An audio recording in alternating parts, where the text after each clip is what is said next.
Hello, everybody, and welcome into my latest live stream. If I have video, there I am. Thank you so much for joining me today. It's Tuesday, the 25th of July, 2023. I'm Carey Holzman, and today a review of a super teeny tiny mini PC that I purchased from Amazon using money gained from YouTube, whether that's through your contributions, super chat contributions, memberships, or AdSense revenue. This was on sale. I think I paid a little bit less than what it's selling for now on Amazon. And I just, we had a really bad experience with that other super tiny PC like this from a company called Chewy that was absolutely, in my opinion, an entire ripoff, and strongly recommended to avoid that product. So I wanted to find out, is that true of all these little mini PCs? Are they all basically the same? And it's just manufacturers are slapping their name on them? They're just branding the same old junk? Or are there real differences?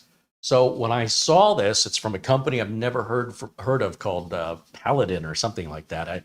Without vowels, or with missing vowels in the name. I'm not quite sure how it's pronounced.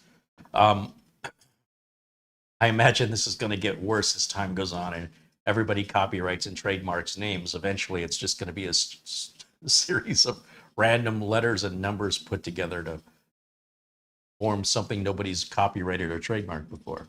I suspect that's why that's happening. But regardless of the reasons why, I looked at the specifications, and the specifications on this were modern. It didn't have a J-series Celeron processor from 2019. Like the model from Chewy did. This has an N100, I think it's an N100 processor. Let's take a look at the Amazon page, and let's just see what it says. If we go over to the link that's in the video description below this video, will take you right here to my Amazon page. I just have to figure out which button to press. There it is. Okay. So the PELADN WI-7 does not have Windows 7 on it. That's a little concerning, nor is it from Wisconsin. It's an Intel 12th Gen N100 processor with 12 gigs of RAM. That's going to be soldered on, I'm sure. A 256 gig solid state drive with Windows 11 Pro. And of course, the N100 processor is compatible with Windows 11 Pro. It will have the TPM module in it. It supports 4K at 60 Hertz HDMI output, and it has Wi-Fi 5, which is, 2 generations behind. After Wi-Fi 5, we had Wi-Fi 6 and then Wi-Fi 6E. Bluetooth 4.2 then went to Bluetooth 5, 5.2, 5.3. So we're a couple versions behind on our Wi-Fi, but we do have a latest processor and 12 gigs of RAM. Look, anything above 8 is generous in a model like this. You'll see it's $169.99 currently. And it looks promising to me. If we look at the pictures, 6 watts TDP. I mean, come on. That's really crazy low. It's a 4-core, 4-thread processor. The storage says it supports up to 1 terabyte. It's an M.2 2242, so those are a bit small. But, it's a small computer case, so obviously a regular M.2 NVMe drive, the length of it would be longer than the case. It supports USB 3.2. It's got 3 of those ports, 2 HDMI outputs, and of course, it's got Intel's built-in UHD graphics. Let's see what else they say about it. Oh, here's the breakout. The exploded view of what's inside. I always like those. And here's the ports on the front and the back. We'd see a couple of HDMIs there. We've got our Ethernet port, a USB 3.0 port there, a headphone jack. They're calling it earphones. Remember earphones? When's the last time you've seen an earphone? Our power input appears to be USB Type-C. That's always good to see. Up around the front, we've got the power button, 2 more USB 3.0 ports, and on the side, we've got a micro SD card reader and a Kensington lock or K-lock jack or receptacle for you to place a Kensington lock if you want to bolt this down to keep it from being stolen. As you can see, the width of this PC is the width of a smartphone. They're just as wide. Thicker, but just as wide. Very, very tiny. A little bit about the processor and the energy conservation. Gemini Lake. Well, why does it say Gemini Lake Celeron J4105? You definitely do not want this CPU. If you see a computer being sold and the processor has the letter J in it, that is more than 4 years old. And I strongly recommend whatever amount of money you think you're saving, spend a few extra dollars, get a processor on the budget line that starts with the letter N. That's your current line of Intel Celeron processors. They've dropped the Celeron name, replaced it with the letter N. Don't be fooled with the N5105 is older than the N95 and N100. I know you see those bigger numbers and you think, that must be the better one. No. The current generation, and a quick Google search can confirm any suspicions you have when trying to figure out how old is the CPU that you're buying on your mini PC. Those CPUs are soldered in just like a laptop, so you will not be able to upgrade it. So I strongly recommend when purchasing a mini PC, strongly consider which CPU you're buying and how much you're paying to determine if you're really getting a deal. And supports dual HDMI out, 4K. All that coming from that little tiny box, and somehow it's all being powered by wireless power. I love these marketing shots where they've got images on the screen and no cabling. Isn't that great? The keyboard and mouse are wireless. Even the computer doesn't even have power or anything. That must be some future we're living in. All right, that aside, let me go back to camera one. There I am, right there. And say hello to everybody. Who do we have joining us in the chat room today? Find Me in Hawaii says aloha, Fast Alpha, Sarge Tech, Douglas Burchell, Knittin' Jam, and Bob R. Frank, Jimmy Mortant, 1210. There's Sarge Tech and Leslie Cavins, Greg M. and Rick Clakes, John Science Rocks, Patrick Russo. Hello to Zach Bischoff, Jose Casimiro. Hello to Peter BZ, Robert McCord Magumi, Mark Gaines, Paul Garrett, LRCX, Ardo Rasanen, Alhaj Tepej, Pete Schrecker 34, Bradley Morris, Nick Poverman, Easy Otter, Gerard DeMonte, Wayne Pierce, Doman 2000, Luke Greenia,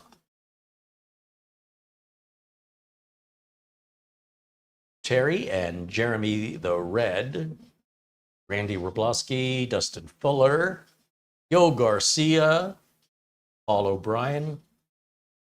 A $4.99 super chat came in before the show from our good friend Sarge Tech. Thank you, Sarge Tech, for supporting the channel. And, $4.99 was from Find Me in Hawaii. My apologies. That's Ken joining us from Hawaii. Sarge Tech contributed $5, not $4.99. Very important correction. He said, this is tiny computing for sure. Have a Gatorade on me. Right on, brother. Thank you for that. And $9.99 in a super chat contribution just now from Bob R. joining us. Michigan. I believe he's in Michigan, right? And this is the box the computer comes in. Let me show you this. It's crazy. When I ordered this from Amazon, I knew it was going to be small, but I mean, come on. Really? Check this out. Let's open this up.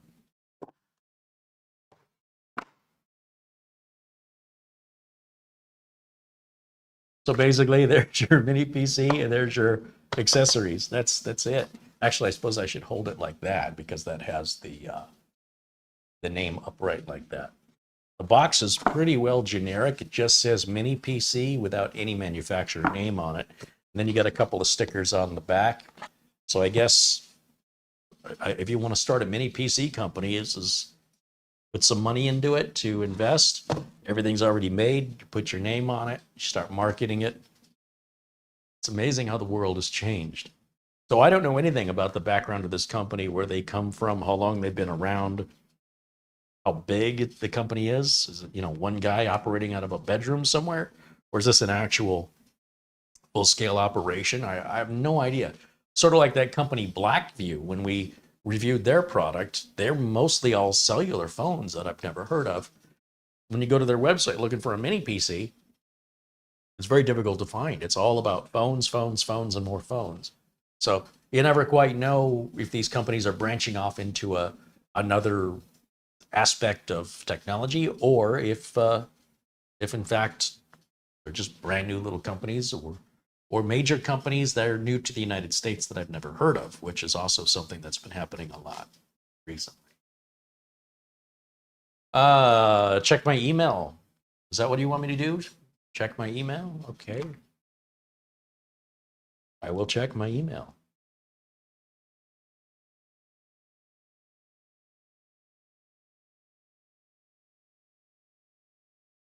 Morton sends a $50 Amazon gift card. Thank you so much. That's very generous. I appreciate that very much. I am happy to say with our good friend Peter Laycock submitted a very generous PayPal Amazon gift card. And with the gift card money I had left over that I hadn't spent yet, I went ahead and purchased the new, it's going to be, well, it is a new camera for us. It's a Sony introduced the P90Z, I think that's what it's called, back, I think, in 2017. And they really haven't introduced anything new since then in that category. So I went ahead and ordered it. And after sales tax, $3,000. So I'm hoping to replace this camera with the Sony camera. And if the picture quality is not markedly better, then I plan on sending the Sony camera back and we'll try the new replacement for the Panasonic. If that doesn't work, we'll send that one back and we'll keep going until we find the right camera. I also saw an old Canon C100, which might actually be more ideal for this scenario.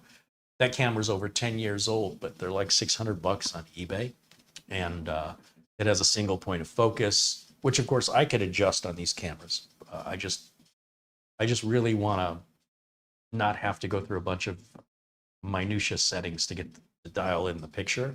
It's just not my thing.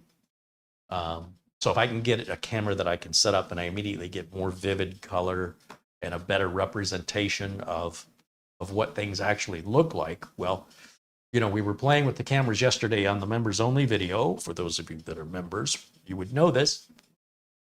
And when we switched over to some of the DSLR cameras I have to try them out, a lot of people noticed that I lost 10 pounds simply by switching cameras.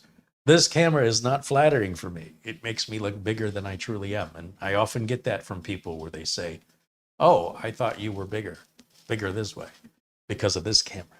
This camera right here does that.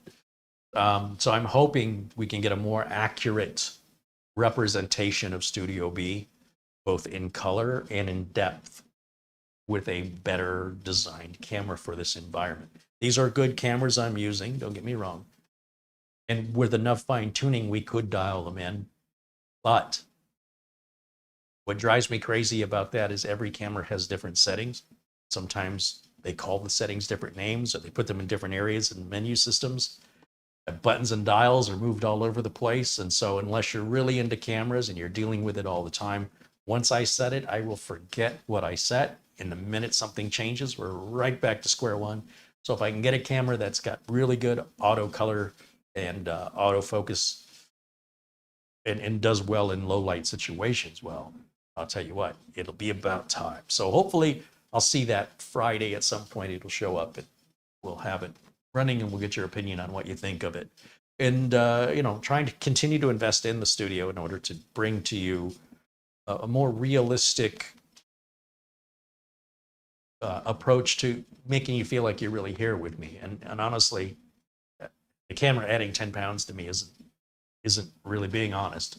So not that it's really about me, but it can give you a misrepresentation of the products that I show. For example, many of you who have purchased mini PCs that you've seen me use on this channel are quite shocked by how small they actually are. So this camera makes everything look a little unnaturally bigger, because that's the best way to put it. And other cameras that I have that are more accurate, well, their picture quality requires more minute detail settings to be set in order to dial it in, and I just don't have time or patience to deal with that. So we'll keep working in that regard. Thank you to our good friend Peter Laycock, as always, for continuing to support the channel. And our good friend Oystein, who sent in an Amazon gift card for $50 as well, who's on vacation in the mountains of Norway. Shout out to Oystein. Thank you for your friendship, and thank you for your support of the channel. And of course, to all the members who are making all of this happen much more quickly than it would otherwise. My goal has always been to get better cameras, but as YouTube keeps paying less and less, the momentum has died down. And so it's just a matter of having to wait it out until there's enough money saved up. And so with your contributions and with your support, I'm able to dump it right back into the channel. I'm not rushing out and buying myself a Tesla. Maybe one of these days when the money's really good. But yeah, I don't see that in my future, in the foreseeable future. So in the meantime, getting back to the box of product here. Thank you to Paul O'Brien with a €2 contribution. Says, hello, Daddy. Well, hello. What that means.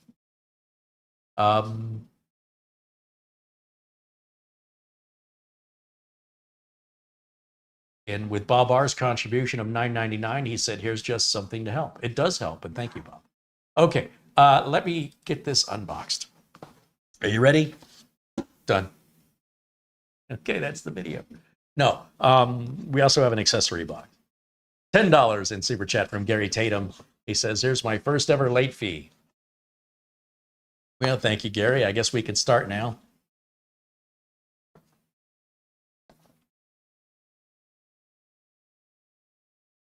Even the accessory box is tiny, but it's still huge compared to the mini PC. PC, accessory box. What do we got in accessory box? Oh, I guess I've never even turned this one on. So that we're going to see everything raw and uncut here. We've got an HDMI cable. Now, there's not going to be a VESA bracket for mounting this, although it does have mounting screws on the back. That's interesting. Not exactly sure what you're supposed to do with those. And we've got what will be looking like a very large cell phone charger. This one is how many watts?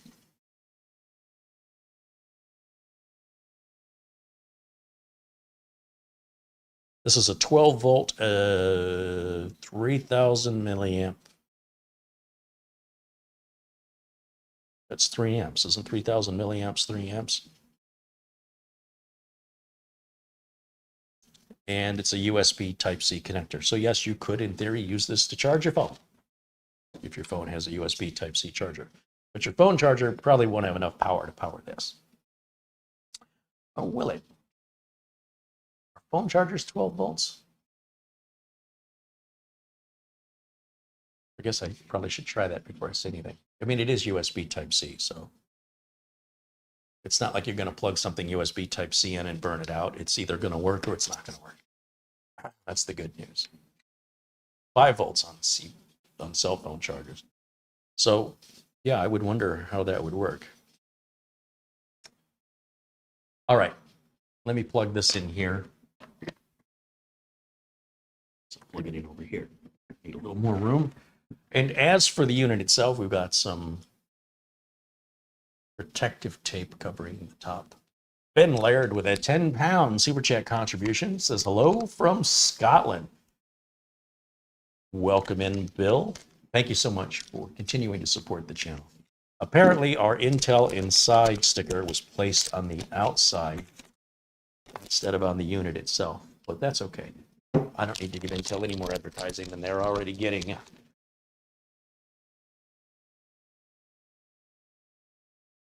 Let's open this up and see what it looks like inside. I know we have that exploded view, but nothing beats looking at it for real.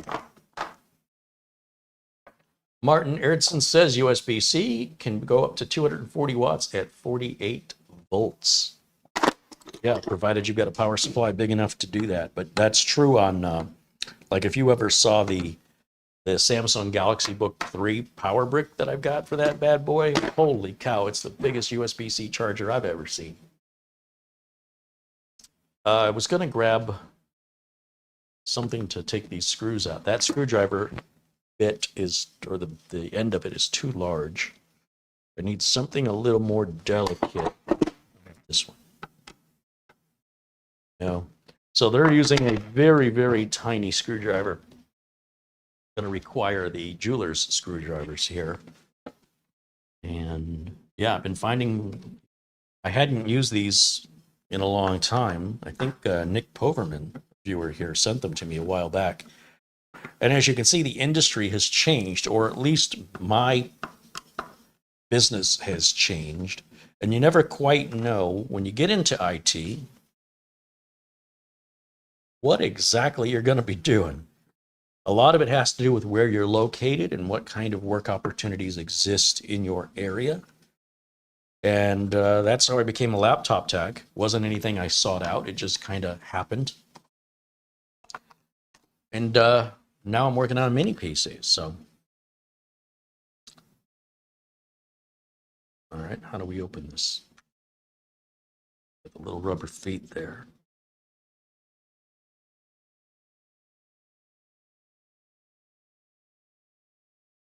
There doesn't seem to be any way to separate the bottom from the unit without using some kind of a spudging tool, which is unfortunate. I would like to see some kind of a pull tab or even an indentation in the plastic to indicate where to place something to pry it out, because there's just nothing. And when there's nothing, it gets super easy to scratch it up. And even though it's the bottom, it is brand new, and I just prefer to keep it free of scratches. That will happen naturally in time. I don't need to start it all off that way. And even this iFixit spudging tool is having a difficult time finding a big enough gap to get in there. There it goes. Okay, so here's what you need to know about this. I'll bring it up to the camera and show you. Because memory is going to be soldered on, and probably the Wi-Fi card is soldered. That's all right. I'm just going to hold it up to the camera. So that's our M.2 drive there. And that's the 2242 M.2. And then, of course, there's a close-up of the ports in the back. This side has nothing. This side has the micro SD card reader and Kensington lock. And then, where do I want to go? There's the front. So yes, we could continue to open this up, removing these standoffs. And it would require to remove this shield. But the M.2 drive is over the shield, which means we either have to be very careful when we take it off, or just take the M.2 drive out first.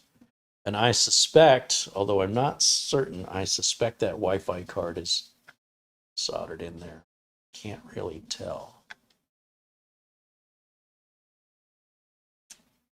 Let's open it and see. Sure, why not? We're already this far into it.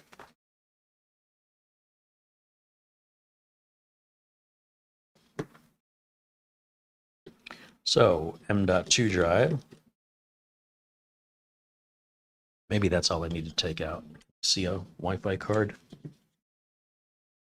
Yeah, I can. So I don't need to open it up. The Wi-Fi is soldered on. I can see the antenna wire right in there. If you look right down in there,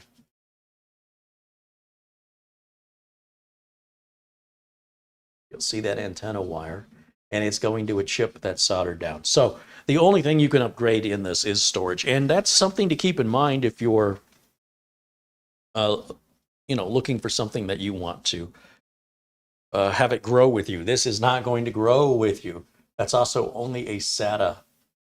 It looks like it says it's, maybe it's saying it does either or, but it looks to me like it says SATA SSD, but it does say PCIe as well. So maybe it'll do either one. Not quite sure. Once again, on a system like this, you're going to be limited with how much RAM you can have, as well as how fast your storage is going to move. based on that Intel CPU. And I can tell this is a SATA drive because now that I'm looking at it, it's got both the what we call B and M key, where it's got the 2 notches instead of just 1. And that tells me that's SATA, SATA. So we're going to get, 550 or thereabouts on our sequential reads. This is not a rocket ship. This is all about being quiet, I hope, being extremely portable, being extremely affordable, being Windows 11 compliant, and for many people online that scoff at things that aren't, the latest and greatest multi-core gaming PC filled with liquid cooling and RGB, just let those snobby elitists make their noise and shake their rattles, because few of them actually buy anything. They're just all, I don't know, a lot of them are just dreamers, very judgmental, and nothing's ever good enough. Now, when it comes to those of us that actually need a computer, to actually work with, a machine like this is ideal for basic home use, browsing the web, watching YouTube videos, streaming movies from Netflix, Amazon Prime, right? All that stuff, along with, being out of the way and making sure that, you've got a warranty, that you've got Windows 11 compliance, so you're going to be safe online. At least, Windows 11 is supported. It's not intended to be the last computer you ever buy. It's not intended to break speed records. It's really there to provide a service. Now, there's a lot of services that are provided that you don't use, okay? And I mean just in life, there are services available that you don't use, and yet we don't treat those services the way that I see people treating computers that meet a need that doesn't meet the need of the judger, okay? So just because it doesn't meet your needs doesn't mean that you should discourage somebody else from considering it. And I can't stop you from doing that, but I really got to ask what your intention is when you do that, if you're the kind of person that does that. Unless we're talking about a computer for you, then there's no point in you giving anybody any advice about what your computer needs are. This is about considering what other people's needs are. And, for $170, this is less than my cable bill every month. And this will last likely 4, 5, 6 years before it'll need to be replaced. That's pushing it, all right? Because with an N100 processor, really depends how it's being used. I'm also curious if we've got a gigabit or a 2.5 gig Ethernet in the back here. But do know that you're not going to be upgrading this. If you want to put more storage on it, I would not replace the internal 2242 because I would be concerned about heat-related potential issues. I would just use external storage, whether that's a NAS or Google Drive, Microsoft OneDrive, or even USB attached drive or a flash drive. I think that'll be the way to go. But let's hook it up. Let's see what it's like. Again, I've never fired this up, I guess. Usually I will go through these machines and do Windows updates and get that out of the way before. And if I think it's junk, I'll tell you why. All right. But before you guys, just because it doesn't meet your specific needs, you also have to keep in mind how much it costs. So if you're going to tell us this isn't good enough for your needs, then tell us what is that costs $169. Because I think that's going to really change the perspective from people who are reading reviews or opinions online who are only getting half of the story. Be like, oh, that's not good. What's good for me is a computer and it starts at $2,700. Okay, well, then they can take your opinion in context, right? Now, let me grab a keyboard and mouse.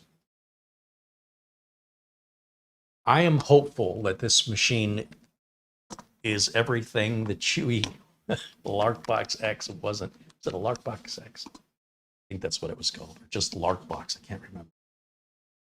And their support, Chewy support, was horrible. So don't mind me while I just sort of chew out Chewy.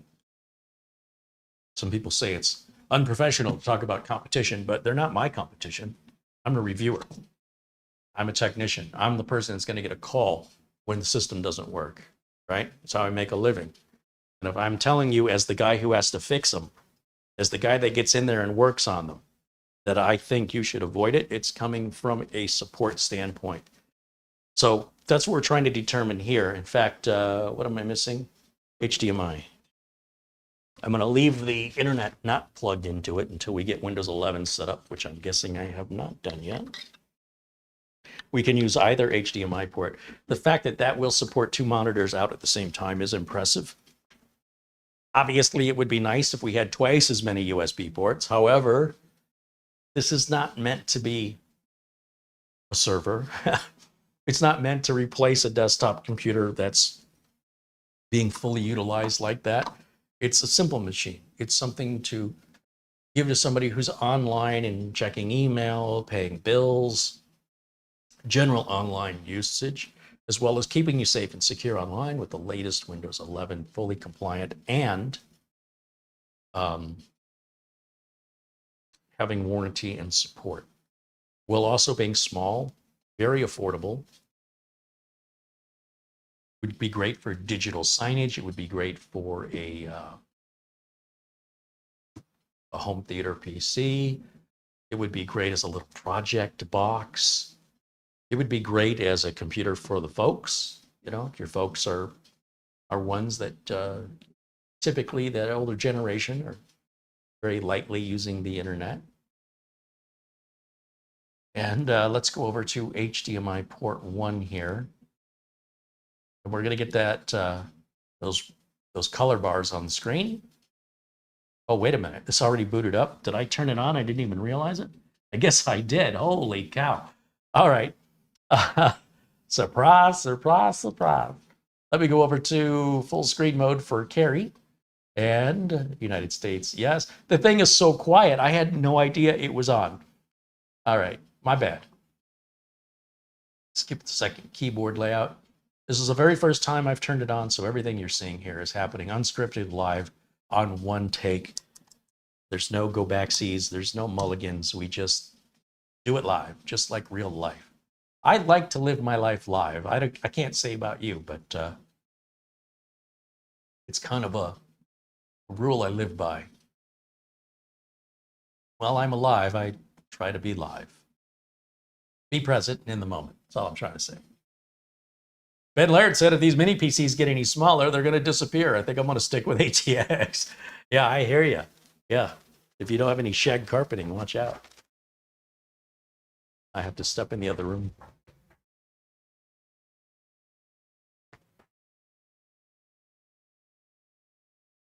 While we're waiting,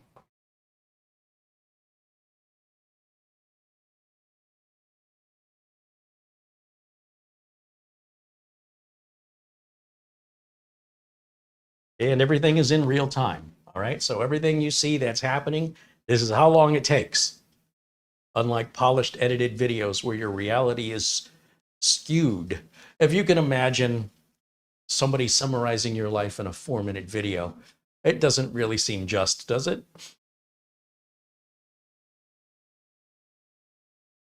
Gary Tatum said you could always take the motherboard out and install it in a full-size tower.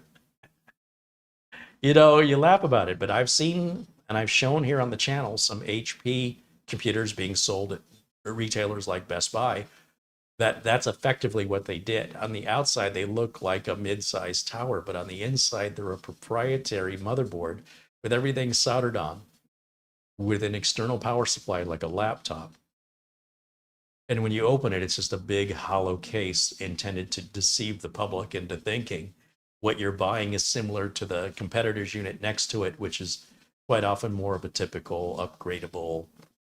Not always, but that's how they get the price down. All right, so here's where we've got the desktop up and running. And the first thing I want to check is the device manager. I want to make sure that they have configured this from the factory correctly, so we should have no problems in the device manager. That's good. We want to see the security devices. We want to see that TPM module. Very good. I suppose calling it a TPM module is calling an ATM machine or a PIN number.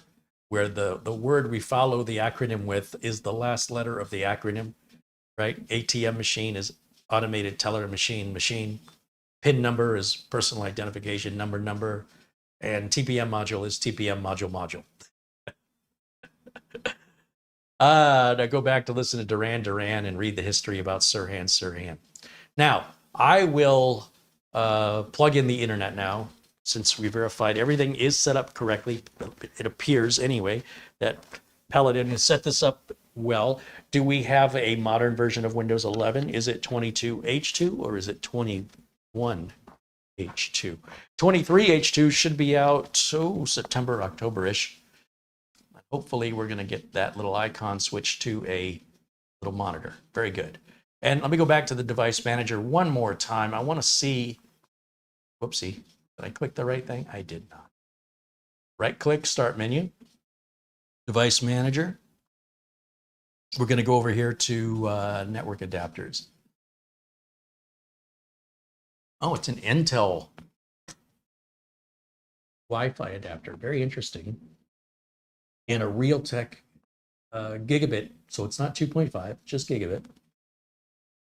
That's interesting. Usually I see this the other way around. I often see a Realtek LAN with a, I see a Realtek wireless with a Intel-based LAN connector, and this is the opposite. There doesn't seem to be a rhyme or reason to it other than the manufacturers buying what's available at the best price. They can build it cheaper, they can sell it cheaper. The products are equally as good, in my opinion, whether you're using Realtek networking equipment, be it wired or wireless, or Intel networking equipment, be it wired or wireless. They're both good manufacturers, neither one to shy away from. I'm just kind of curious. With regards to going to the system properties, we can see what version of Windows 11 we have, verify our processor is the N100 from Intel, which is idling at 800 megahertz. It keeps it quiet and cool. There's our 12 gigs of RAM. 11.7 gigs is available because the onboard graphics built into the CPU needs to borrow some RAM from the system.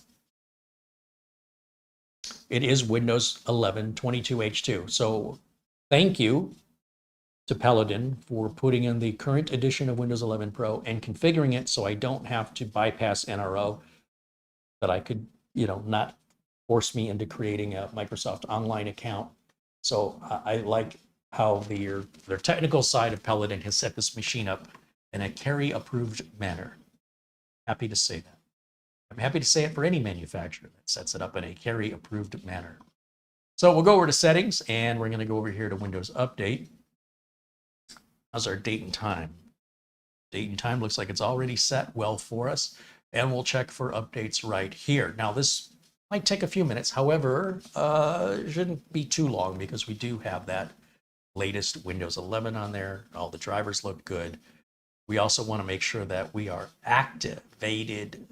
Looks like we are, but we're waiting anyway. We'll go back over to System, and I'll type in activation. Just start typing it, and it'll come up with the suggestions. See if Windows is activated, and it is. All right, so everything is on the up and up. It's all kosher. Here's the thing, though. When you go to Microsoft and you wanted to buy Windows 11 Pro, and I've shown you this before, and I'm going to keep showing it to you, because there are some people that are completely against buying a Windows license key from anybody other than Microsoft. That's really weird to me that they're looking out for a large multi-billion-dollar corporation and telling you that you should be giving them more of your money when they're not even offering you any special deal. Sort of like Apple Computer Company isn't known for bargains. They're known for the opposite, charging way more than everybody else. And in the case of Apple, you may not have much choice. However, when it comes to buying your operating system, do know that you have choices out there, and we've partnered with the folks at VIP CDK Deals for the last couple of years. And I'm happy to say that with all the research and all the licenses that we sold, including attempted conversations with Microsoft on the issue, Microsoft basically doesn't want to talk about it. They're not telling us we're doing anything wrong. They're not telling us we have to. Microsoft obviously would like to sell you Windows 11 Pro. And why wouldn't they when you see what they're charging for it? check this out. If we go to Microsoft's website and we want to buy Windows 11 Pro from Microsoft, they're not even going to mail you anything. You're not going to get a flash drive. You're not going to get a DVD or a Blu-ray. You have to download it with your own internet connection. Okay? $199.99. $199.99. This computer, the entire computer that we're looking at today, is $30 less than that. And it includes Windows 11, and you don't have to go through the hassle of downloading it. It's already on the machine. So do yourself a favor. Just buy the computer. And, you know, there's a reason why these manufacturers are able to give you Windows 11 Pro without having to charge an additional $200 for the cost of the machine. And it's the same way that VIP CDK Deals also offers you those discounts on Windows and Office license keys. And use the coupon code CAREY, C-A-R-E-Y, at checkout. The codes are guaranteed to work. You have 30 days for support if you have any problems, and you get 30% off. So basically, this Windows 11 Pro is $16 at VIP CDK Deal. I highly recommend you pay with PayPal because it's an international transaction, and your credit cards will likely think that it's something suspicious happening with your credit card if you're making purchases from another country. A lot of people misinterpret that to think there's something wrong with the seller, but it's the seller's location and your location. Unless you regularly make transactions from Hong Kong, you'd understand it looks suspicious to your credit card company. PayPal is accustomed to making international transactions thousands of times a second. So to them, it's just another transaction. Anyway, if you guys have purchased from VIP CDK Deals, just so it doesn't sound like I'm a shill, let the people in the chat room know your experience. Obviously, I have no control over what anybody says, so I'll let the truth be told. Now, I guess I'm done with this page here. We'll close this out, go back to our Windows update and see how we're doing here. I wonder if we have any driver updates. I always turn on to receive updates for other Microsoft products. And we'll go to optional updates. It looks like we have 3 available. So we'll take all of these. Looks like mostly wireless and Bluetooth and some USB driver updates. These are important updates. I don't know why they're so hidden.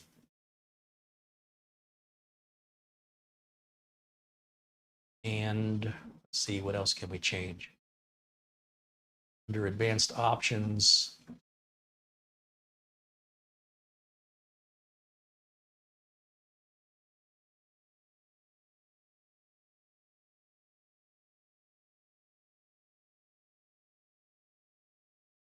say notify me when a restart's required. Okay, that looks good. So we did all that. In the meantime, it was just downloading in the background, just sort of multitasking here. And I think I can put my face back up on the screen. Where am I? There I am. And we'll just put myself up in the corner. Now, if anybody has any questions about this little mini computer, I'll do my best to answer. Also, be sure and watch the chat room for answers, because there's a lot of people in the chat room that know a lot more than I do on varying topics. So don't ignore messages coming from our chat room, especially if it's a member in blue or in green. That means they've been here a while. Well, blue means they've been here a while. And they earn that blue status by being regular. In other words, I see them and I become familiar with them. Many of you watching me have become familiar with me. And many of you make the mistake that I am somehow familiar with you. But the truth is, if you don't participate in our chat room, I have no idea who you are or that you're watching if all you do is watch. So it's a one-way relationship where it's almost like, it's really weird when people act like they know you and they get a little too comfortable, and they haven't considered for a moment that I have no idea who they are and I don't know what the intention of their actions are. So when you see people in blue, that means that they have proven themselves to be community members, like-minded in spirit, with the idea to be helpful and kind to individuals. That's all we want in our community, are kind individuals. We don't care how smart you are or how dumb you are, right? We only care if you're a jerk. So because jerks come in every gender, every age, and every religion, every race, nobody is, there is no religion or gender or race that is jerk free. Certainly not Caribbean. Anyway, that's all we care about. So as long as you're not a jerk, come on into the chat. If you're having trouble trying to chat, it's likely because you've not subscribed to the channel. Because this is YouTube, and YouTube lets the Wild West take place with regards to spammers and bots and things of that nature. What I have done, and I wish I'd have thought of this sooner, but I've been trying to come up with a way to discourage that behavior, and that's why we have so many moderators. But eventually what I figured out is, if you make somebody subscribe to the channel, and it doesn't matter if they just literally hit the subscribe button 2 seconds ago, then they can chat.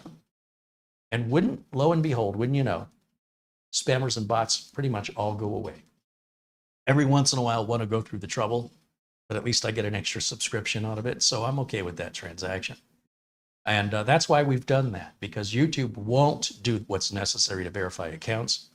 We have to take measures using what YouTube gives us to, and YouTube doesn't even recommend to us how to use these tools. They just go, here's a bunch of tools for you.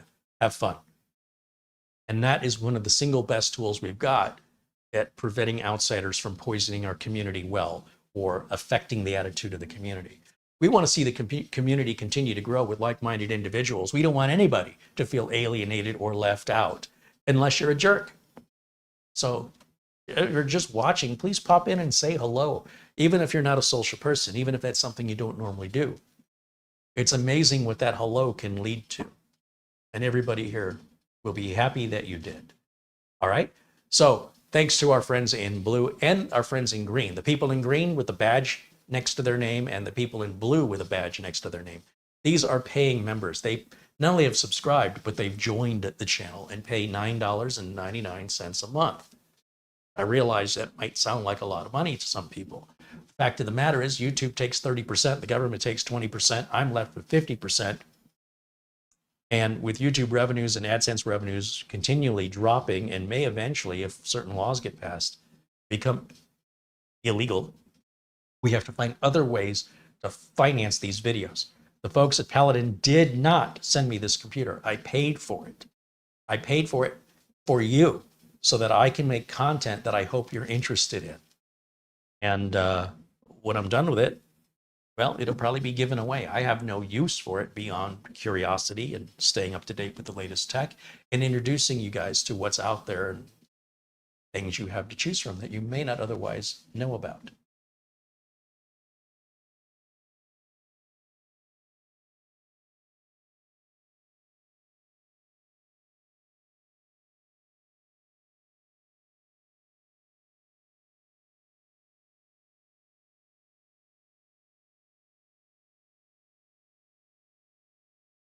Oh, I probably should adjust my power settings. I usually do that when I first set up Windows, so it doesn't do that. And I have dropped the ball here, so let me take care of that before I forget. Just come down here. It doesn't interrupt anything we're doing. Type in the word power, and we should see edit power plan. There it is. And I will set this to turn off the display after 3 hours, but I never ever want the computer to go to sleep. That's a battery saving function. That's what it's designed for. If we're not using a computer with a battery, it doesn't make any sense to put it to sleep. And then let's look at, I guess I can turn notifications off because those usually drive me crazy. Clear all these notifications. We'll go to notification settings and we'll turn that off right there. The other thing that drives me crazy are these cartoons that show up in the search bar. These are called search highlights. And turning them off in Windows 10 is super easy. You just right-click on the taskbar, select search, and turn off search highlights. On Windows 11, it's a little more involved. I usually just type in search permissions. As soon as I type in PER, you'll see the suggestion come up right up here. And I click on that, and I scroll all the way to the bottom where it says more settings. Turn that off, and you'll see that that little cartoon has gone away. And it'll stay that way, at least until a major update potentially could reenact it. Oh, may not. Or you can just keep it there if you like it. David Robart says, hello, everyone. I bought the Boss Game mini PC a month or so ago. It's doing great for me, and thanks for the information. Yeah, that Boss Game mini PC was a very interesting concept where they had sort of Ryzen 3 processor that supported dual channel and full speed M.2 PCIe Gen 3. That's a little hidden bargain.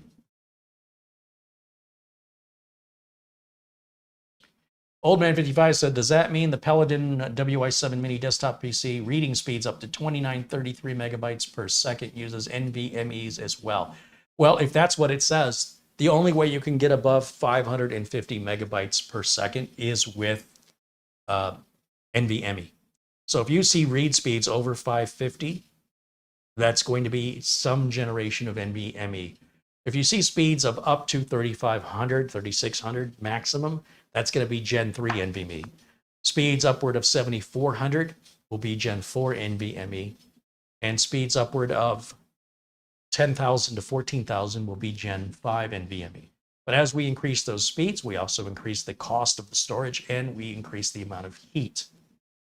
But I do have an NVMe 2242 we could test, although I don't know that that drive performs that fast. So it still may not be a good example of what the computer's capable of. But that's ridiculous, honestly, for a machine that's just an N100 CPU. Ralph Kirby said, Carey, I just made a purchase using one of your links, so you get a commission. Well, thank you, Ralph. I appreciate that. Yes, underneath every video I do is the video description, and it contains a bunch of information that most people completely ignore. Why I spend time putting that all together is for the few people smart enough to take advantage of the offers we have in there. So all your links for discounts to Malwarebytes, discounts to Acronis, discounts to RoboForm, links to remote software that I use for PC repair, Instant House Call, as well as links to all the products that I'm talking about today and my Amazon store. So if you see something on this channel and you're like, hey, where did you get the keyboard? Where did you get the camera? Where did you get the tablet? Where did you get the fill in the blank? I likely got it at Amazon, and there's over 100 items listed in my Amazon store. And there's a link that takes you to my Amazon store. Or you can just type in amazon.com/shop/CareyHolzman. If you don't spell my name correctly, it ain't going to take you there. Or you can just click the link that's in the video description and save you the typing effort. And in there will be every product I use. Like I say, over 100 items, every tool, even the little power plug thing that clamps onto the side of the desk. It's all Amazon. Sarge Tech said, Carey, you've saved me much coin. Well, you keep contributing like you do, Sarge Tech. I'm going to start costing you some. I'm glad. I'm trying to help people as much as I can for where I see value or where I see ripoff, right? And it's my opinion, both as a technician and as a human being living on a budget like everybody else. And I'm always looking for unique ways to make content that I don't see other content creators making. Some content creators are just in it to be famous, to be influencers. They don't even care what videos they're making. I'm in it to share my 30 plus years of experience of being in the IT industry nonstop for over 30 years. And I can share with you some very common misconceptions and misunderstandings and false information that I see, whether currently or some things just won't go away. Some stuff people just keep passing on, and be very, very cautious over any information regarding your safety, your security, or even things you should download or registry edits or things of that nature. You really should consider the source and then weigh accordingly the value or accuracy of the information. You know, is somebody just a content creator, or are they a real working technician? Or were they once a real working technician, but they haven't done that in years? It doesn't take long. Within about a year, you'll already be so far behind that, you know, you might make a good on-camera presenter, but your technical knowledge will quickly fall behind.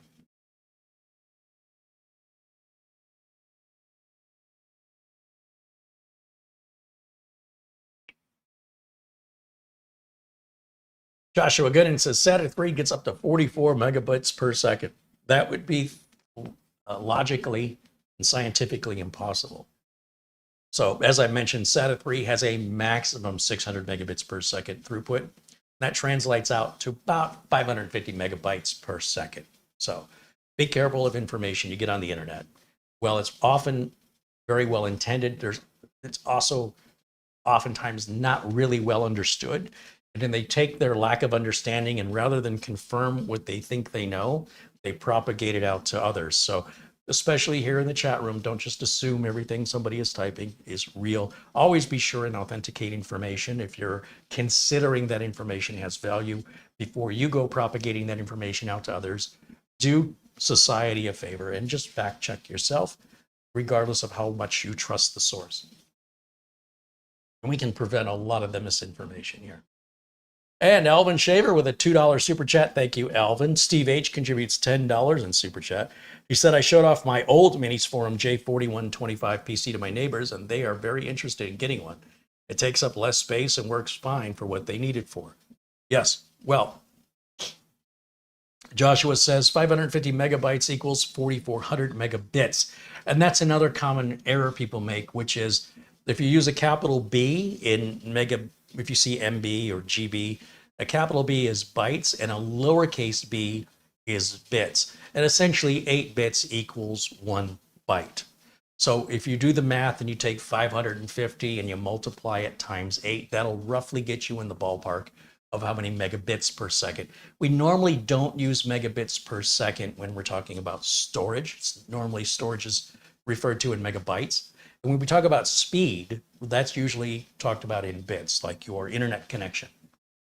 So just a little information. It's not that it's incorrect to use one or the other, but it's sort of an industry standard that megabits is typically used in relationship to speed, and then megabytes in relation to storage. This is a little confusing when we're talking about the speed of the storage, but usually programs like Crystal Diskmark and ATTO, they will generally, I'm trying to think how ATTO does it. Crystal Diskmark does it is megabytes per second. You'll see that capital B. And with computers, whether something's lowercase or uppercase can completely change the translation. And you can understand how easily people miscomprehend information.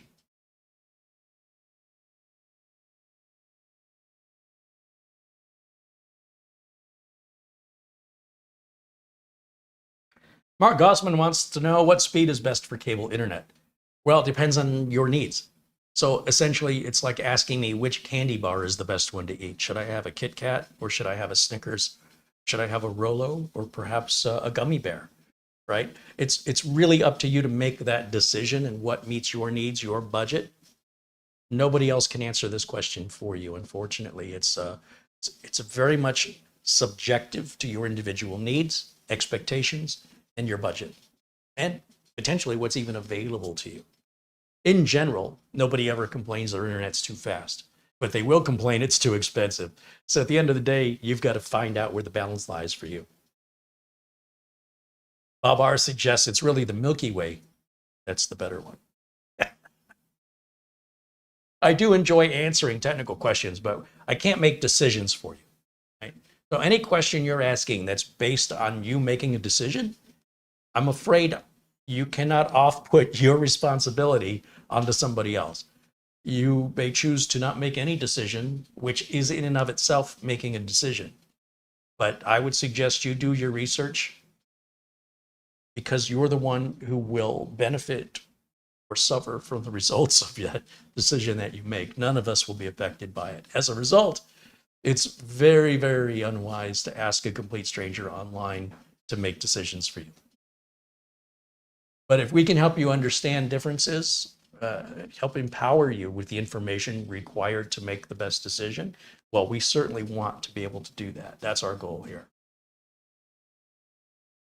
Why does a cable company like to sell faster versus slower? Because it's more money in it. Gee, I wonder why the barber always tells me I need a haircut. Yeah. So what's interesting to me about the faster internet speeds, at least with Cox Communications out here in Phoenix, is they don't increase the amount of total uh, data you can download. There's a bandwidth cap. I think it's 1.25 terabytes. And I've had this argument with them, which is pointless because they're just people that answer the phones. They don't have any say in how things are done. But essentially, if you get a 500 megabit per second connection or a gigabit connection, you still have the same data cap of 1.25 terabytes. And what that means is if your internet connection is twice as fast, you're going to hit your data cap twice as fast. You're more likely going to exceed the data cap. On the other hand, if you have a slower, less expensive internet connection, you might be able to have it on 24/7 at full speed. If it's really slow, like maybe 30 megabits per second, or maybe even slower than that, 10 megabits per second. And it wouldn't be physically possible for you to hit that data cap. So I suggested that if you're going to charge me more for the faster speed, you need to increase the data cap. That should be a part of this payment that I'm making. They don't. They absolutely want you to hit that data cap so they can charge you $10 for every 50 gigs you go over. And then you can have a $400 or $500 a month cable bill. So it's all about the money. Did this computer go to sleep on me? What is it? Oh, it's loading the video driver now. Okay.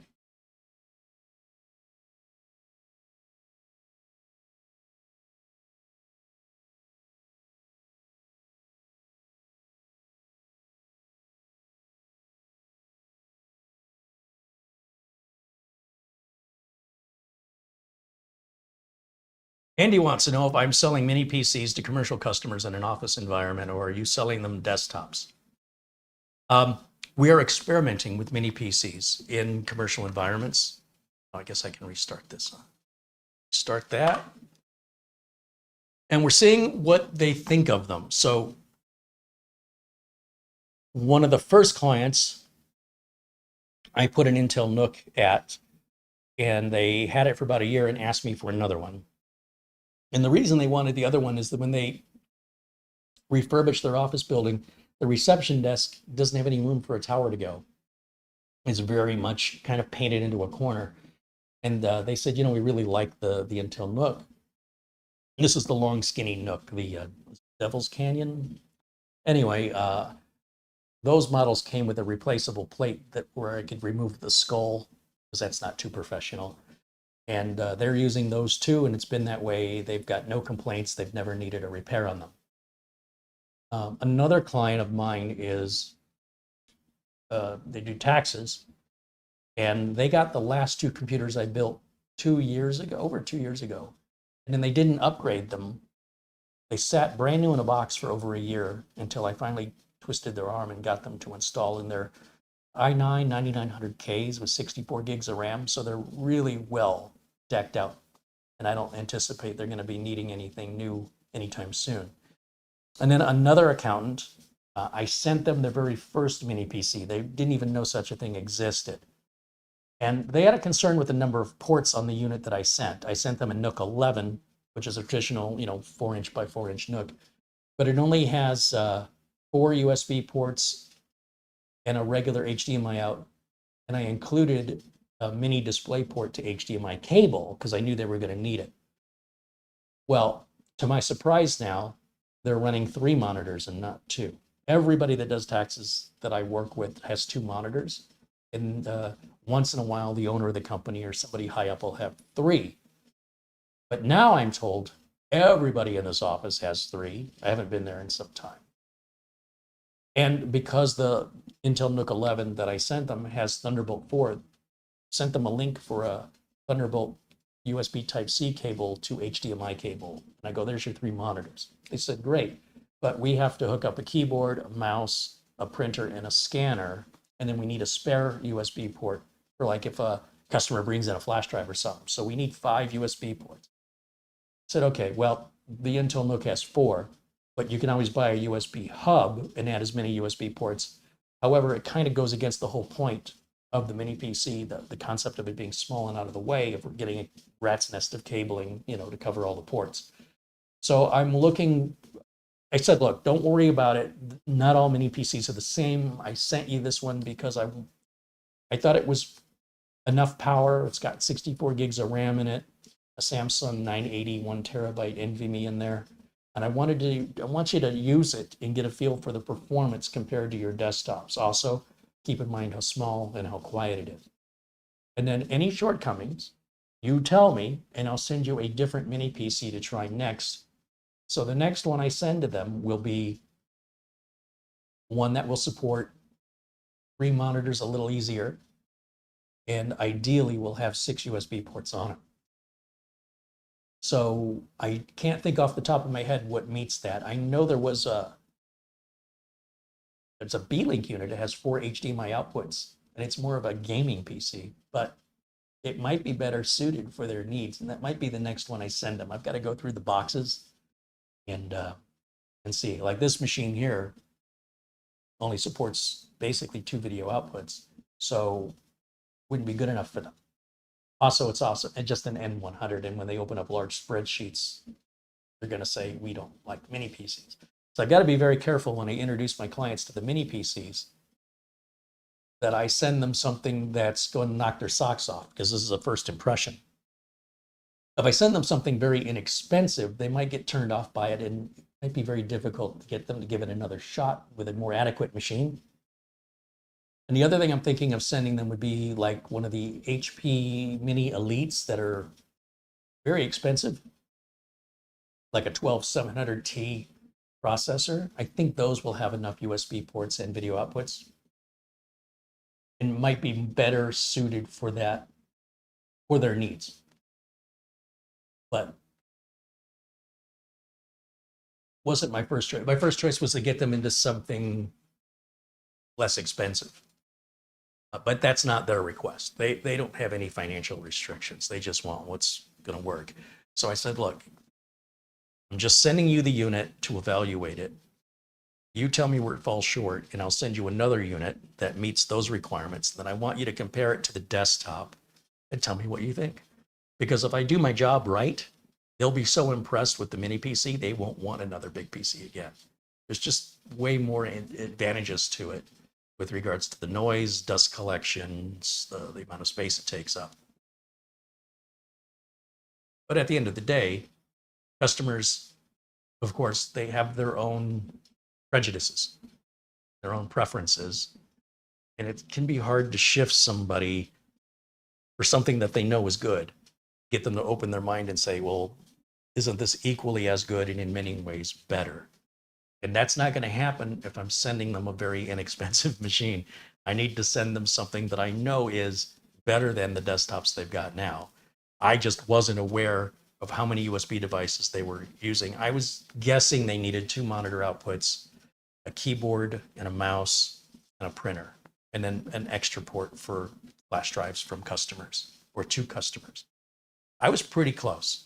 So I was off by 1 video output and 1 USB output, or USB port. All right, we're rebooted here, so let me go back to Windows Update and we'll continue where we left off.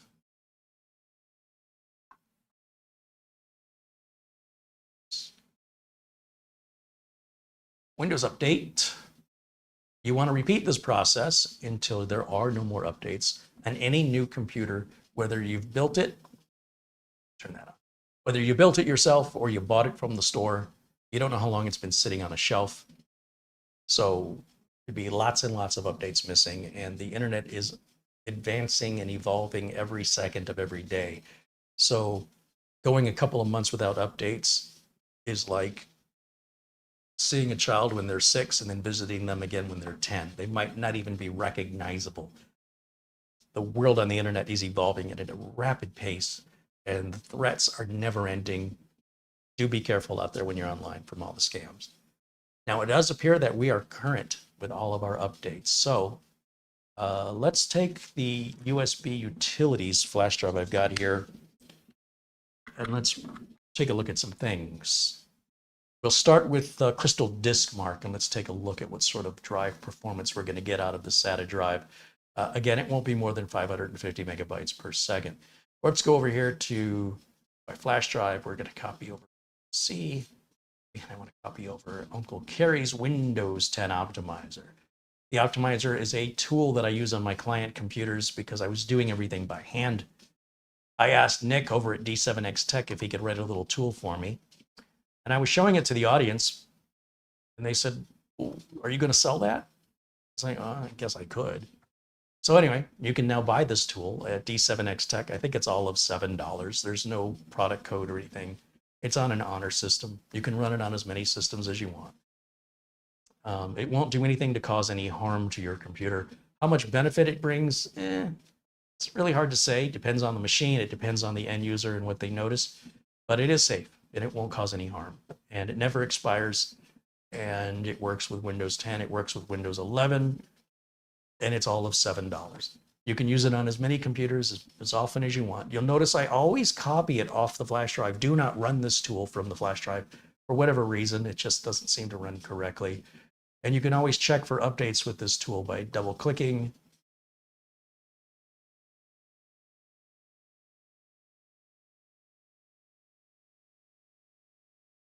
Right up here under Options, you can check for updates.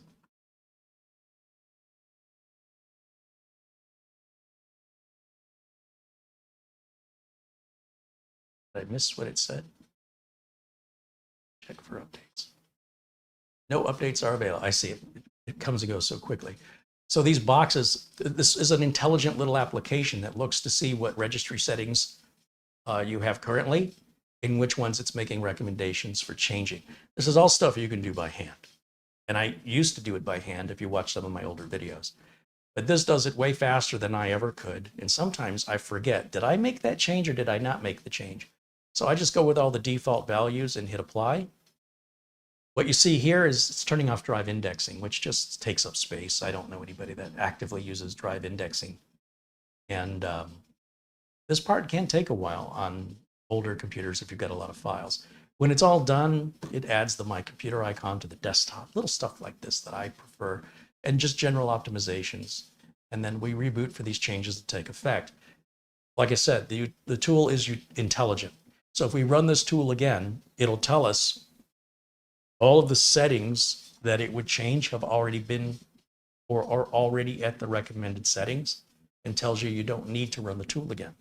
If there are any settings you want to set back, you just go back to that particular item on the menu and right click on it, and you can choose to put it back to the default. So everything's completely reversible. I think it's the only responsible way to do things. And again, that tool is available at D, like David, the number 7, the letter X, and the word tech, T-E-C-H, D7X Tech. And there is a link to it in the video description below this video. I always like to put VLC on. I prefer that as my media player. I'm seeing a weird delay here. Oh, I see. It's just a visual. It was a visual illusion or trickery here that it looked like it hadn't opened right. So we'll go ahead and install VLC, and I'm going to take off a lot of the pre-installed apps that come with Windows 11 Pro. It's not bloatware. They're just little shortcuts, the things like Spotify and Microsoft Office and stuff that don't take up much hard drive space. I often will remove Microsoft OneDrive and Microsoft Teams if they're in there, because I don't use them and my clients don't use them. But do know that you can easily put them back with it's a free download. You can add it back. I'm trying to free up those resources, especially on a computer that has minimal resources. We want to get the most out of it. So all these things like Office, you can just right click and go to uninstall to remove these. And you'll see they come out real quick because they're just little shortcuts. That's all they are. It's mostly just clutter. And the reason I remove it is just to remove the clutter. It's not to free up drive space or to free up resources. These little tiny things, Netflix, it's all just little shortcuts, and they just pop right off of there because they're not big applications. And you can see it just takes a moment to do that. I could even make a tool to automate this, but each Windows 11 install can be slightly different in that. Like even this Xbox, that's an actual application, and you'll see it takes a little bit longer to remove, not too much longer. Movies and TV, I take that out because that's something I replace with VLC. Everything else, I'll go to the apps section in the control panel or the settings and remove items there. In fact, we can do that now, and we'll run Crystal Diskmark.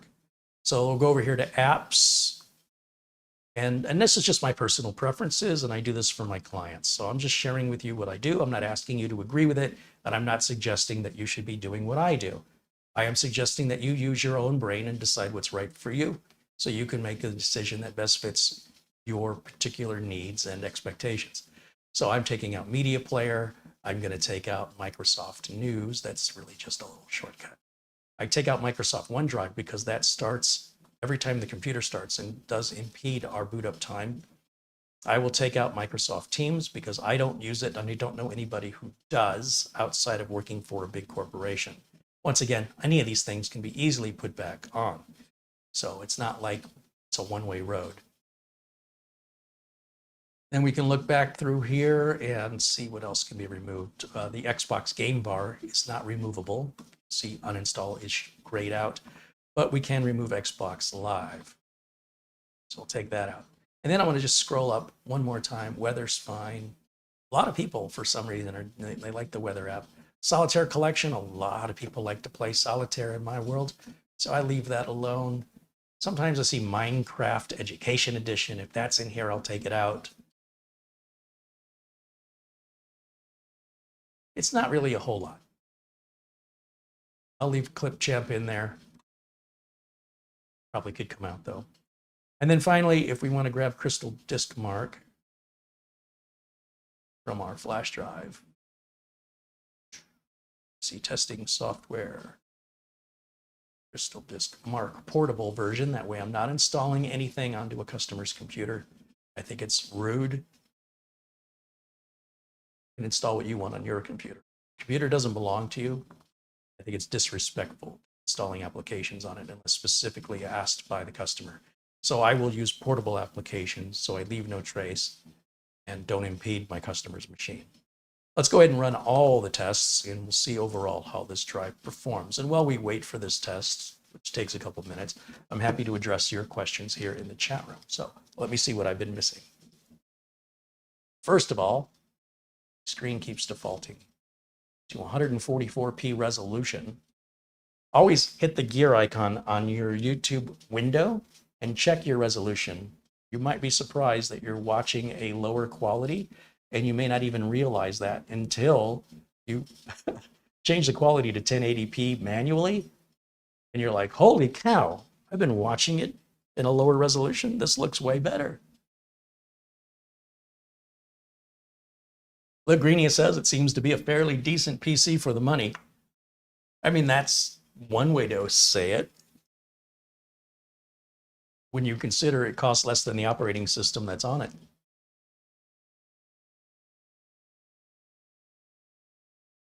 Old Man 55 says he likes the Ace Magician T8 Pro. He thinks 12 gigs of memory instead of 8 would speed it up.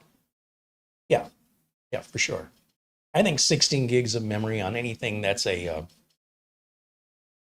Core i5 or better, Ryzen 5 or better, would be noticeably beneficial. But on a budget machine, it doesn't make any sense to throw a bunch of RAM in it. At that point, you should have just got a better budget machine.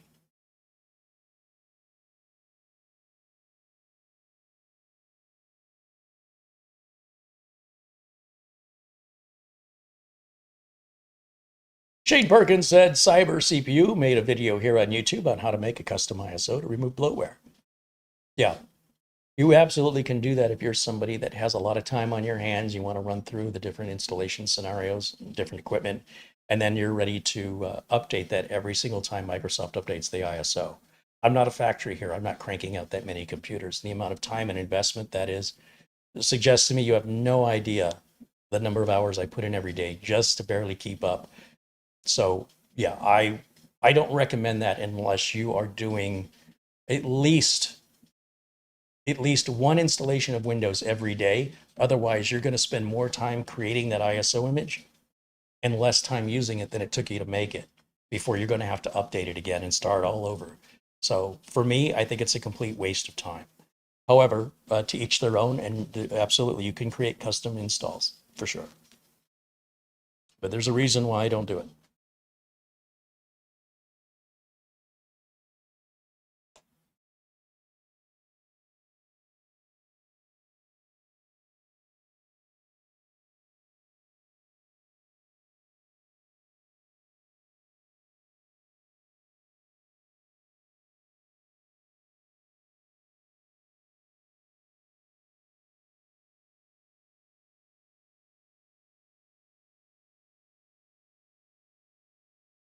Bruce Lucas says, Carey, it's over 110 degrees Fahrenheit in the back of my work truck, which reminds me, you should drink something. We might be coming out of this 110 plus degree heat wave that we've been experiencing every single day this month. By Sunday, we might only get to 108. Sunday still keeping us in July. I suspect every single day of July 2023 will have Phoenix temps reaching minimum of 110 degrees. It's ridiculously hot out there. Pull up the calendar and see. What's our calendar say for? Should be 6 days left, right? 6 days would put us to Sunday or Monday. It's to Monday.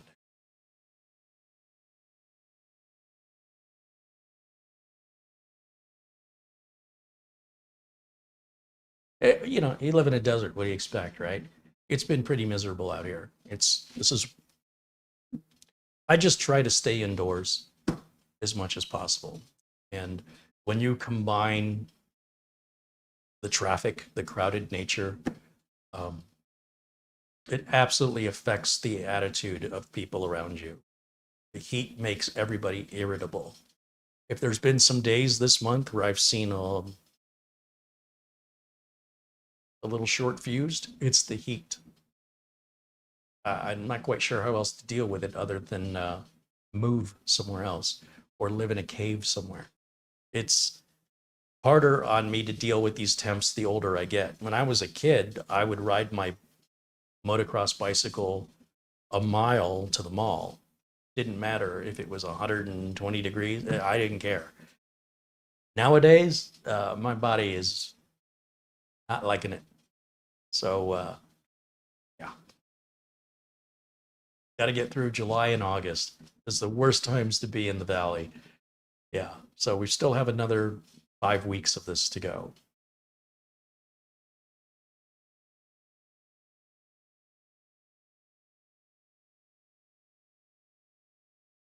So there's our numbers on the read and write speeds that are sequential, meaning the maximum performance that's possible on this drive is a maximum 528.77 megabytes per second on the reads and 497.38 megabytes per second on the writes. That's to be expected on this machine. It falls right within the typical SATA 3 data transfer limits. It's not up at the upper edge. It could still be a little faster, but on a machine that, again, is equipped with the processor and RAM that this has, it would be completely off balance to go with anything really faster. It wouldn't really serve you much purpose other than if you like to watch benchmarks. I kind of feel like I should write a benchmark that will show people the numbers they want to see and save them money from buying unnecessary hardware to achieve those numbers. You know, I'll just say, hey, look, give me $5 more for this benchmark and I'll have it show you bigger numbers, so then you don't have to buy $300 worth of unnecessary hardware to see those numbers from another benchmarking software.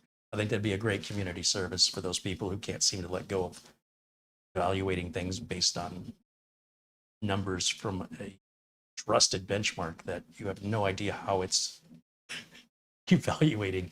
I could easily evaluate a higher speed, right? If we can choose to look at it at any angle we want. And we could definitely say these speeds are real if you look at it from a certain perspective. But what I can't compete with is somebody who's actually using their computer, to do something real instead of simulating reality, to determine if it's going to benefit their productivity. But those people don't usually have any issues spending money and would not buy a PC like this to begin with, if that was their requirement. All right, so that all looks good. What else do we have?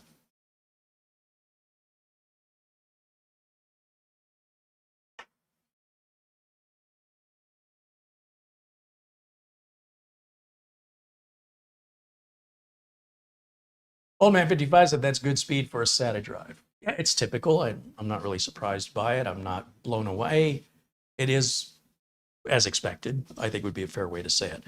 Let's see, Function Alt Print Screen, I think is F12 on this keyboard. Go over to Microsoft Paint. And we'll save that results and put it on the desktop. So when I pull this computer up in the future, I won't have to rerun the test.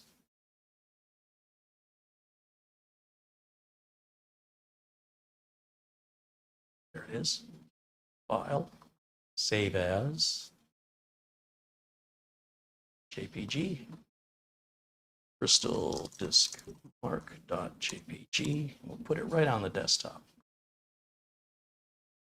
Okay, results are saved.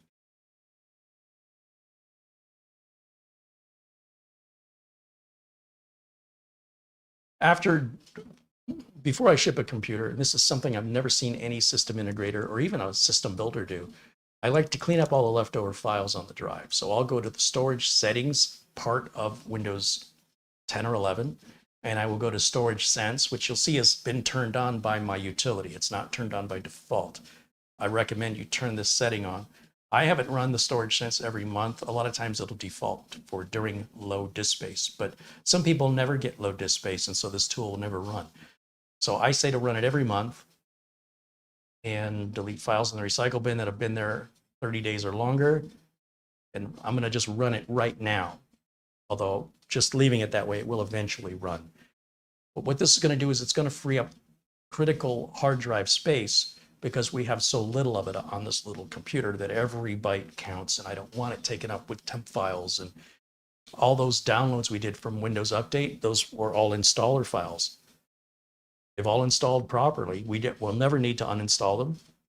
So I will, after running this tool, just to make sure we're clear, I will also run the old school disk cleanup, because even though this says cleaned up, watch what happens when we run disk cleanup. We can just type in disk and boom, disk cleanup shows up at the top. As a suggestion, I press enter to start it, and I hit this button that says clean up system files. This is the same process on Windows 10. If you've never done this to your computer before, you might be surprised on how much free space you will return back to your use by checking every one of these options. And it does show you how much is potentially going to be freed for each section. And I enable all sections. That's going to free up 1.113 gigabytes of useless, needless, leftover installer files, temp files. It's all junk that Windows created. Windows isn't using it anymore. And Windows doesn't clean up after itself. Storage Sense is supposed to do that, but as you can see, still leaves a little bit to be desired. So I run both tools, and I always want to do a system restart after running the disk cleanup tool, because sometimes there are files it wants to clean up, temp files that are in use right now. So what'll happen when you go to restart is it'll say updates are installing, and you're like, what? I didn't download any updates. That's actually Microsoft's way of sort of a generic term they put up, that it's the disk cleanup finishing when it started. Sometimes you see it, sometimes you don't.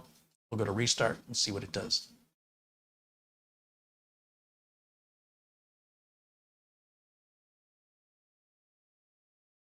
When we come back up, I'm going to go ahead and check how much space we are actually using on the C drive and how much space we have available. I think a lot of people don't realize just how capacious 256 gigs is. I know a lot of customers, most customers, don't use more than 100 gigs of their hard drive, of their storage.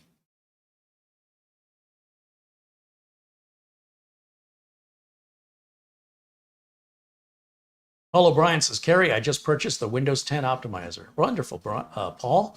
Thank you so much again for continuing to support the channel. Make sure you make a backup copy of that. Put it somewhere safe so that it's good for life. Well, it's good for the life of Windows 10 and Windows 11 anyway.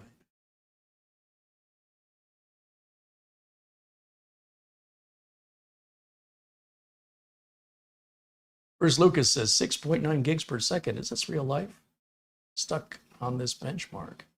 6.9 gigs per second sounds like, I think he means, is it megs per second? That would be like if you're benchmarking the flash drive. Always make sure you have the right drive selected on your benchmark.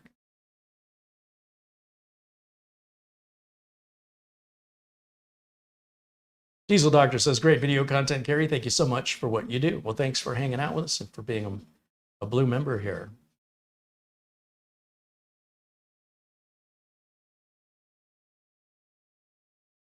Okay, so now the question is, how much space are we using on this C drive? Let's take a look-see. Right-click, Properties. It's about 30 gigs for a full Windows 11 install with drivers and all updates installed. And that's leaving us, about 80% of the drive available. So we have a lot of space to work with. Happy to see that. You'll see I've left my USB drive plugged in. I can eject it here. It's another way to remove a USB drive safely. And let's go ahead and shut her down, and then we'll do a power on from cold start to see how long it takes to boot. All right, so we are not off yet. I still see a blue light on the front of the unit. It's a very subtle blue light. It's not very bright. So, if you have this in a bedroom, it's not so bright. It's going to keep you up at night. All right, so it's off. Here we go. 3, 2, 1, fire up. Ooh, it's a little warm on top towards the back here. Let's see what our boot up time is. Bull142 says, I just bought your optimizer. Well, thank you, Bull142. Should definitely turn you blue in here. Anybody pay attention to what our boot up time was?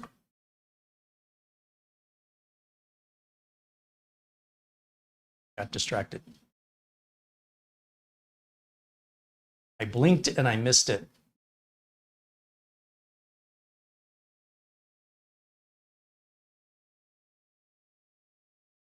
I will also mention my sister recently redesigned the mouse pads. We were waiting for a while for those to come in.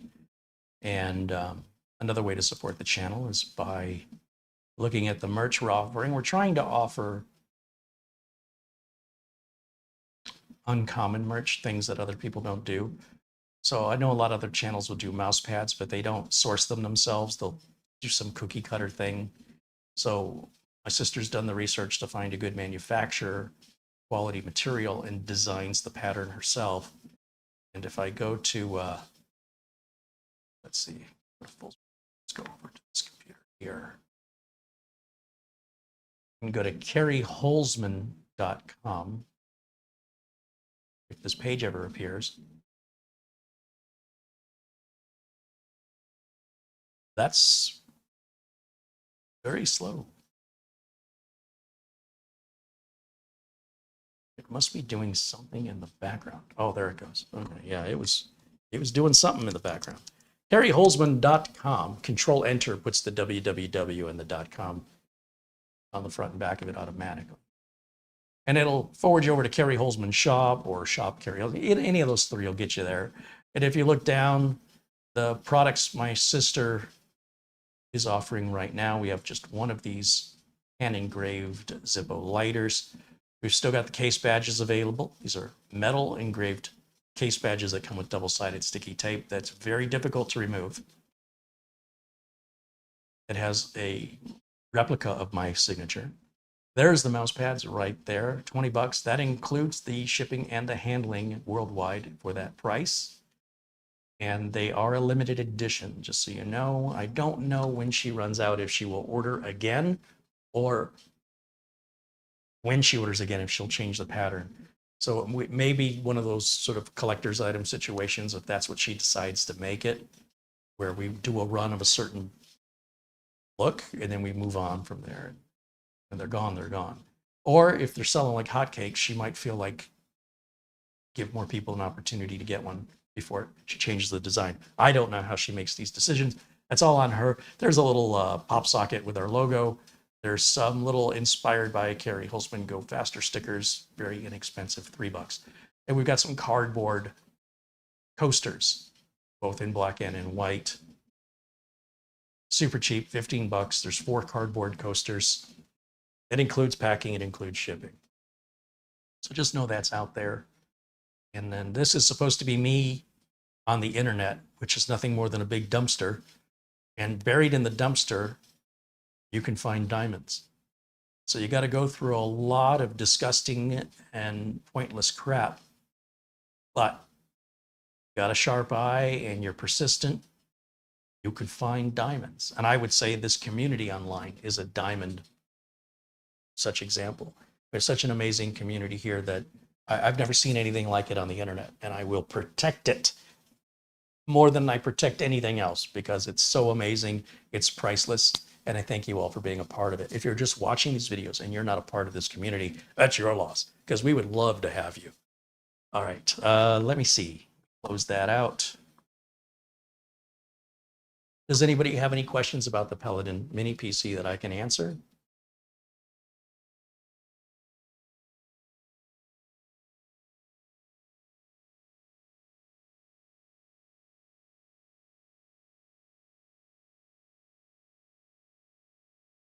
David Moore said it took 11 seconds to boot. That's not bad for a computer that costs less than my monthly internet bill. Jason Wheeler says he just bought Uncle Carey's Windows 10 optimizer. Yeah, do remember, guys, you can run the Windows 10 optimizer on any number of computers. I only ask, and I'm asking you, do me a favor, and don't hand it out to people. And show them where they can buy it. It's very inexpensive. It helps support the channel.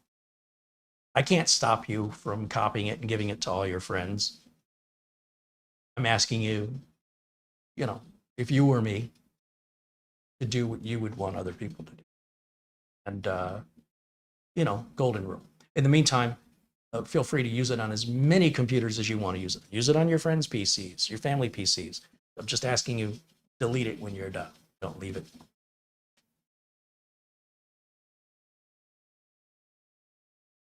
Vega Man says, Carey, the Amazon One link isn't working for me. I live in Canada. It takes me to the US Amazon. Just some feedback. Thank you for letting me know, Vega Man. Did you hear that, camera girl? What?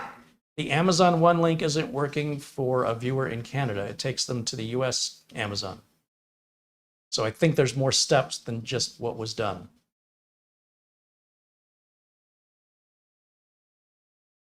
Or I have to create the links differently than I'm creating them. That may be an option or a possibility as well.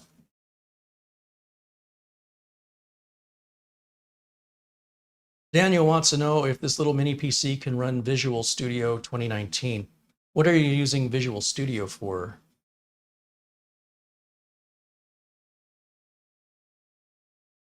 Any computer will run any piece of software, just so we're clear. The answer to your question on any computer ever made that's at least a current model is yes. The question gets to be, you know, is it going to be forever for it to process? And that kind of depends on how you're using it. And I'm just kind of wondering what kind of work you do in Visual Studio.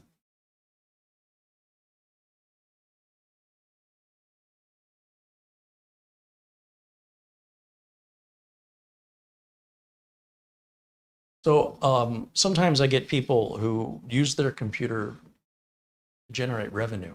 They use it as a tool to do work. And if you're not buying the best tool for the job, then obviously your work is going to suffer. So if you're getting paid by the job and these jobs take longer because you didn't invest in a computer that was proficient at the task you need it to do, then it seems to me you're losing money by trying to save money. On the other hand, if you're just playing with Visual Studio and you don't care how long something takes, and you're more concerned about price, well, any computer can run Visual Studio. Any modern computer. It's just a question of how long is it going to take for things to process and to execute. Jim KJ3N says, I doubt it will do it very well. Well, that gets to be the thing, right? What you define as very well and what this person defines as very well is very much dependent upon what they're using it for.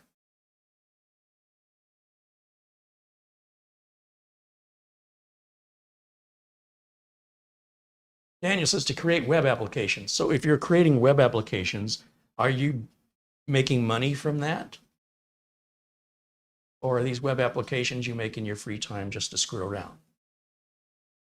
The reason I ask is, I would not want to go to a surgeon who bought the cheapest razor blades he could find over at Home Depot instead of buying proper medical tools just so he could pocket more profit.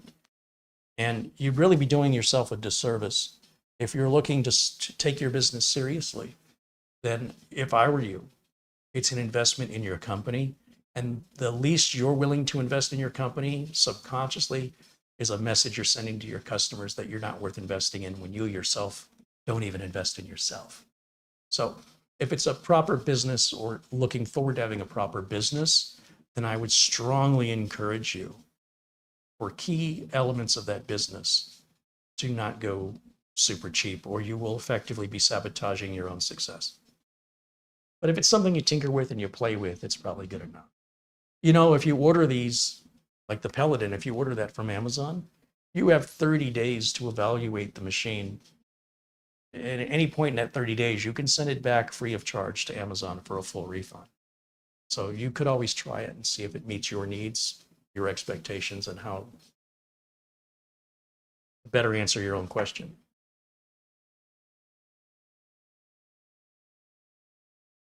Starshine says, buy one, get one free MRI machines. Yeah, that's a hospital I don't want to go to.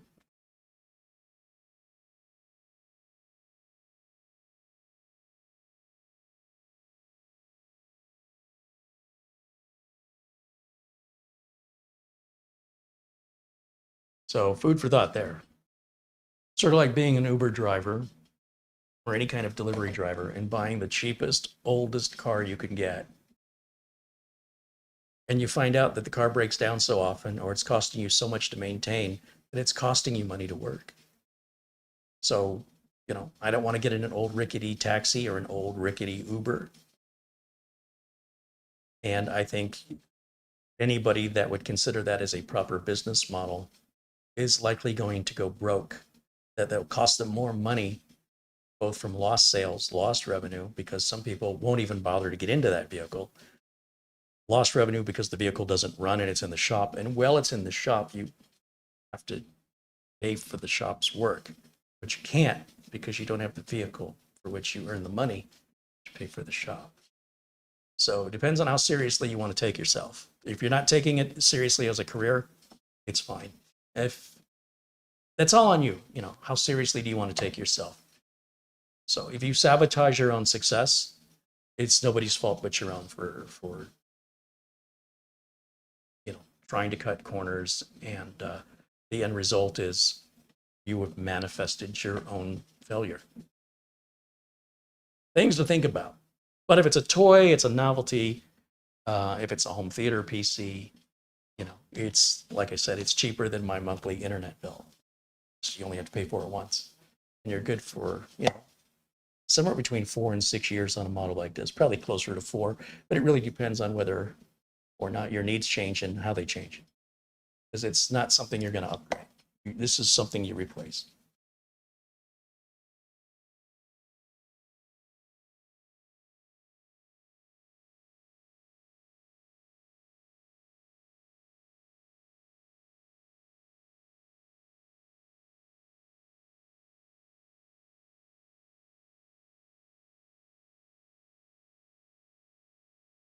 Any other questions? I'm happy to address them.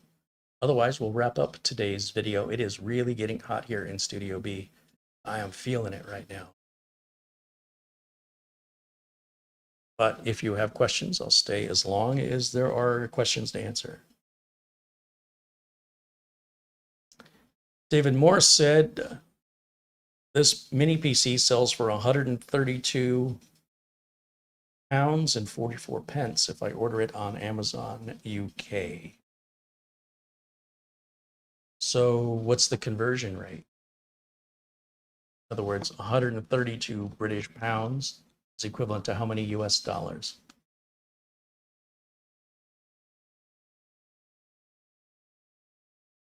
Sounds like a really good deal. Paul Stresser says, Carey, are big PCs going away?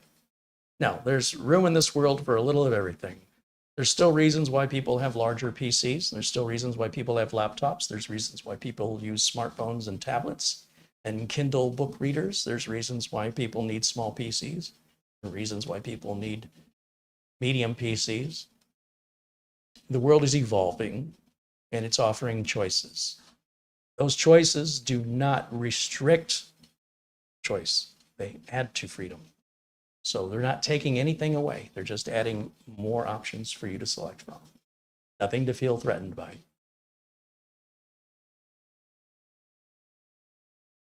Jim KJ3N said gaming PCs will still be around and they won't be this small. Oh, I don't know. I think gaming is dying. But we'll see. I have a feeling that give it another 20 years and I think gaming isn't going to be recognizable much anymore.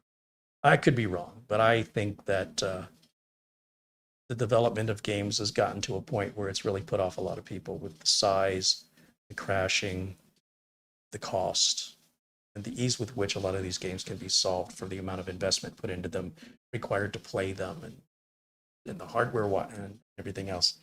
Get through a game in 5 hours or something, and it's, you waited 3 years for it, and it probably took you longer than that to download it with all the updates and get the darn thing running. It's going to take a toll on gamers. It's already taken a toll. And I suspect unless they start changing things rapidly or there's a massive shift in the platform, a lot of people thought that Nintendo Wii was going to be around forever. And I know some people are still using them. You don't see them around too much.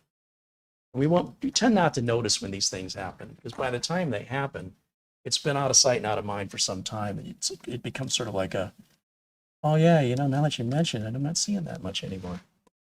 It won't be missed. There'll always be retro gaming anyway. That's not going anywhere. But yeah, as far as the large scale games go, it's not looking promising. Who knows? I could be completely wrong. John Williams says, thanks for the live stream and for being so real. And thanks to the camera girl. Lagrenius says, I think 132 Great British Pounds is $170, which is exactly what it sells for, $170. That's not 6. That's a half dozen. Okay. We're using different words, but we're all saying the same thing. Thank you to Camera Girl for today's thumbnail. She did offer to do close-ups, but I didn't really need close-ups today. This lid is a fingerprint magnet. That's all right. I don't think it's going to be touched that often.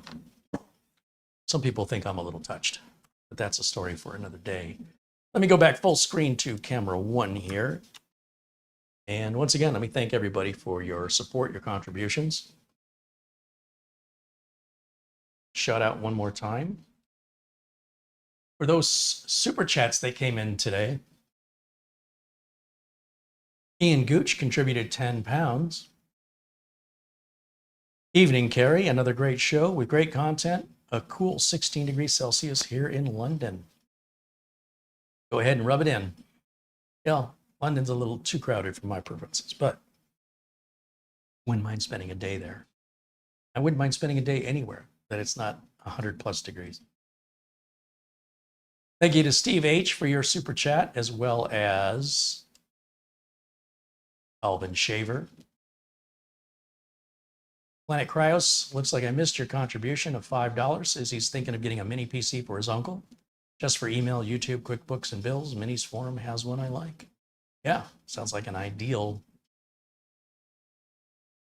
candidate for a mini PC. Thank you again to Ben Laird and Gary Tatum and Paul O'Brien, Bob R, Find Me in Hawaii, and Desarge Tech for showing your support here with your Super Chat contributions. Thank you for all my members for maintaining your memberships here so I can buy stuff like this to make content like this. Thank you to Essential Working Too Hard, who just sent in a $10 Super Chat right under the wire. And Mortant, thank you for the Amazon gift card. Oystein, thank you for the Amazon gift card. And, of course, even from yesterday, another thank you and reminder for the generosity from our good friend Peter Laycock, who I'm sure will watch this video later. Those of you in Scotland know the time difference, but for everybody else, it's about 11 o'clock at night, almost 12 o'clock at night in Scotland right now, if I'm doing the math right. So I assume Peter is likely sleeping. So again, if you're not blue or green, I do hope that you jump into the chat room and say hello. We'd love to have you be a part of this amazing community. I want to see the community continue to grow with other like-minded individuals where we support one another and show some kindness. Didn't even know there was such a thing on the internet as kindness, but here it is, and it's living proof. Thanks again for watching. I will see you all again, not tomorrow. I should be live on Thursday, and I think, what am I doing on Thursday? So there's a couple of mini PCs that I've purchased that I have yet to review. I was also sent an NVMe drive from the folks at Move Speed. I was very curious about this as an alternative to some of the name brand drives where you still get good performance, but at a much better price. Is it too good to be true? Well, that may be a video I do on Thursday when I think about it. Kind of evaluate that Gen 4 drive. It's supposed to read up to 7,400 megabytes per second and sell for less than the bigger name brands with an equivalent warranty. Sounds really good, right? Well, come back on Thursday to see if there's more to that story. I think I'll do that on Thursday. We always do a live show every Friday at 1 o'clock Pacific time. Just so you know, when I do go live, it's often at 1 o'clock Pacific time. You can be made aware of that by subscribing to the channel. Doesn't cost anything to subscribe, and just hit the bell notification, the bell icon to turn notifications on so you can be made aware anytime we go live. And what else? If you enjoy the content, be sure and hit the thumbs up button below the video. That tells the content creator, I like this video and I want to see more like it. Just a nice indicator that helps me steer the kind of content that I'm doing. Thank you so much for watching. I'll see you all again very, very soon. Until next time, bye for now.